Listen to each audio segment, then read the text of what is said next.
Hello friends, कैसे हो आप सब। और सभी को मेरे चैनल पर स्वागत है। देखो, एक बहुत ही गुड न्यूज़ है बिहार के कैंडिडेट के लिए, क्योंकि बहुत सालों बाद बिहार में वैकेंसी आया है। बिहार सीजीएल, ये वैकेंसी आपको लास्ट 2014 में आया था। हाँ, इसका प्रोसेस थोड़ा स्लो है, लेकिन बहुत लंबे वेट के बाद ये वैकेंसी आया है। तो चलिए इस वैकेंसी पर डिस्कस करते हैं, क्योंकि एक बहुत ही गुड अपॉर्चुनिटी है आप सभी के लिए जो इसका प्रिपरेशन कर रहे थे, क्योंकि बिहार में बहुत सारे कैंडिडेट हैं जो सिर्फ इसी पर फोकस करके प्रिपरेशन करते हैं। तो नोटिफिकेशन को गो थ्रू करने से पहले, ये पूरा नोटिफिकेशन हिंदी में है, तो अगर मुझसे कोई मिस्टेक हो जाए तो माफ़ करिएगा। तो नोटिफिकेशन को गो थ्रू करते हैं। सबसे पहला पद है सचिवालय सहायक का। सचिवालय सहायक का पद है जो वेतनमान है लेवल 7 का है। और आपको ग्रेजुएट, मतलब आप किसी भी स्ट्रीम से अगर आप बैचलर डिग्री किए हैं तो आप इस पोस्ट को भर सकते हैं। लेवल 7 की जॉब है, मतलब आपका बेसिक पे जो होगा वो 44,900 होगा, और जो आपकी सैलरी बनेगी वो 70,000 के आसपास बनेगी। अनरिजर्व की सीट 558 है और 191 है। देखिए, इसमें क्या होता है कि बिहार में वुमेन रिजर्वेशन है, तो आपका 35% सीट जितनी भी होगी उसमें वुमेन रिजर्वेशन मिलेगा। और उसके अलावा जो सीट्स है उस सब का डिस्ट्रीब्यूशन है। तो आप नोटिफिकेशन के बाद मैं इसका लिंक दे दूँगा अपने डिस्क्रिप्शन में, वहाँ से भी आप डाउनलोड करके अपना सीट देख सकते हो, आप जिस कैटेगरी में हो कि आपके कैटेगरी में कितनी सीट्स है।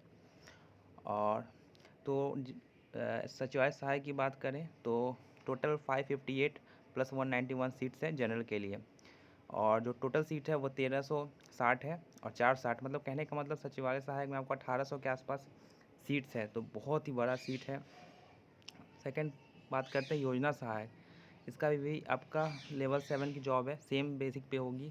और इसमें भी आप अगर आप किसी भी स्ट्रीम से ग्रेजुएट किए हैं तो आप इस पोस्ट को अप्लाई कर सकते हैं।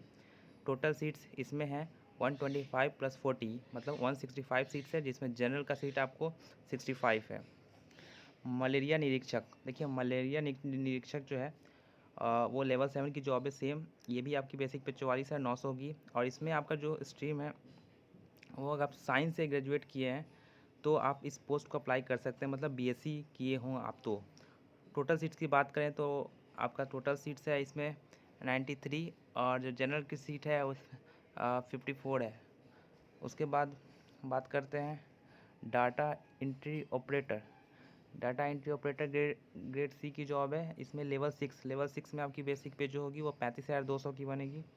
और इसमें आप अगर बीए किए हैं, बीसीए किए हैं, बीसीए किए हैं आईटी, मतलब आईटी सेक्टर में अगर आप हैं, मतलब कहने का मतलब आप बीसीए किए हैं कंप्यूटर साइंस, या आप आईटी से कोई भी स्ट्रीम में आप आईटी से किए हैं तो आप इस पोस्ट को अप्लाई कर सकते हैं। जिसमें आपका थोड़ा हिंदी में दिया हुआ है, इसलिए मैं समझा नहीं पा रहा हूँ, क्योंकि हिंदी में थोड़ा प्रॉब्लम होता है, क्योंकि इनका जो हिंदी होता है वो थोड़ा अलग लेवल का होता है।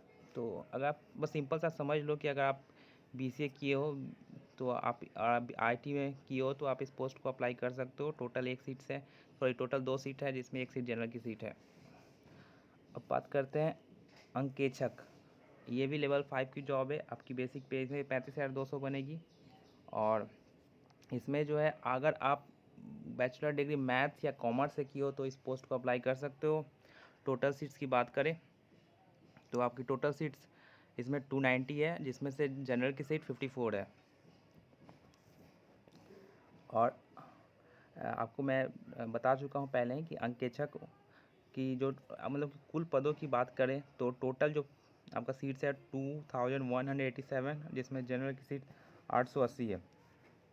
अब इसमें बात करते हैं कि इसका जो रिजर्वेशन मिलेगा वो सिर्फ बिहार के कैंडिडेट्स के लिए मिलेगा। अगर आप बाहर से हैं, जैसे आप दूसरे स्टेट से हैं और इस पोस्ट को अप्लाई करते हैं तो आप जनरल में ट्रीट किए जाओगे, ठीक ना।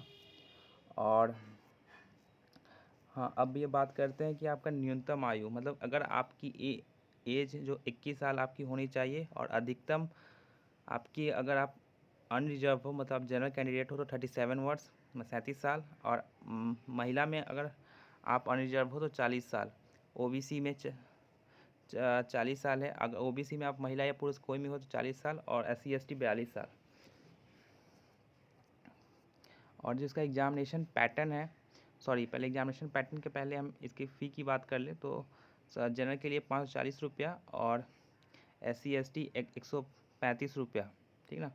और महिलाएं, जो आपको पता है कि इसमें वुमेन रिजर्वेशन है बिहार में, तो 135 रुपया उन लोगों के लिए भी है। और जो अन्य मतलब इसके अलावा जो जितने भी लोग हैं जो जनरल ओबीसी में है, वो 540 रुपया इसकी फ़ी है। तो आप एप्लीकेशन के आवेदन जब करिएगा तो 540 आपको फ़ी लगेगी। एग्जामिनेशन पैटर्न की बात करें तो प्रीलिम्स है, उसके बाद जब आपकी मेंस की होगी तो उसकी अलग अलग फिर से आपको नोटिफाई किया जाएगा। पहले प्रीलिम्स की बात करें तो प्रीलिम्स में 1:5 आपको मेंस में लिया जाएगा। तो प्रीलिम्स का सिलेबस है वो सामान्य अध्ययन मतलब जीके, सामान्य विज्ञान एंड गणित मतलब साइंस एंड मैथ्स, और रीजनिंग आपकी इंग्लिश और मेंटल एबिलिटी ये पूछा जाएगा। और 150 का क्वेश्चन होगा, जिसमें प्रत्येक सही उत्तर में आपको 4 अंक दिए जाएंगे और गलत में 1 अंक। मतलब अगर सही होगा तो 4 मार्क्स मिलेंगे, गलत होगा तो 1 मार्क्स मिलेंगे। जो परीक्षा का टाइम होगा वो 2 घंटा 15 मिनट का होगा, ठीक ना। यहाँ पर आप एक बात देखिए कि जब आप एग्जामिनेशन में, इसमें होता है क्या है कि आपको एग्जामिनेशन सेंटर पे एक बुक जो होता है वो ले जाने की अनुमति होती है, ठीक ना। तो आप कोई भी इसमें से अपना एक बुक ले जा सकते हो एग्जामिनेशन हॉल में, ठीक ना। सिलेबस है, आप अपना नोटिफिकेशन को डाउनलोड करके सिलेबस आप देख लेना कि आपका सिलेबस क्या है। और क्वालिफाइंग जो मार्क्स होगा वो आपका सामान्य वर्ग के लिए मतलब जनरल के लिए 40% होगा, ओबीसी के लिए 36.50%, और अपना जो कैटेगरी वाइज है आप मिनिमम क्वालिफाइंग मार्क्स देख लेना। जो इसका ऑनलाइन आवेदन का तारीख है वो 14 से स्टार्ट होगा और 17 तक चलेगा, ठीक ना। मतलब 17 मई तक आप इस फॉर्म को अप्लाई कर सकते हो। तो ये कुछ इंपॉर्टेंट पॉइंट है जो मैंने आपके साथ डिस्कस कर दिए। मैं इसका लिंक दे दूँगा, आप वहाँ अपने डिस्क्रिप्शन में वहाँ से भी आप लोग डाउनलोड करके इसको देख सकते हो। तो एक बहुत ही अच्छा अपॉर्चुनिटी है, आप लोग ज़रूर इसको फिलअप कीजिए। और इस नोटिफिकेशन के रिगार्डिंग कोई भी डाउट होगा तो आप कमेंट सेक्शन में मुझसे पोस्ट कर सकते हो, मैं उसका रिप्लाई दे दूँगा। Thank you.